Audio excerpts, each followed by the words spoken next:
Екі сұрақ бар адамда. Адам бірінші білім алу керек пе дейді.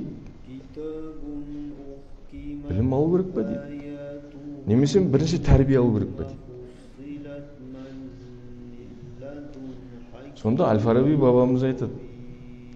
Бірінші тәрбие алу керек. Тәрбие алу керек дейді. Одан кейін барып білім алу керек. Баяғы ескі ұстаздар шәкірт алып, шәкірттер алдына келсе, бірінші жүріс тұрысын, сөзін, отырыс тұрысын байқап, соның тәрбиесіне қарайды екен. Бұл болашағы қандай ғалым болады деп.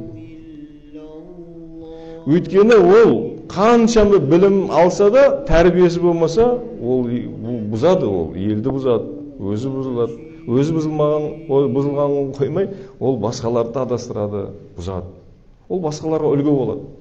Өйткені о пәленше ғалым деп қояды оқыған. Сөйтеді, бірақ ода тәрбие болмайды.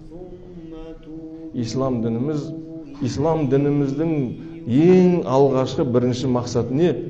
Адамға тәрбие беру.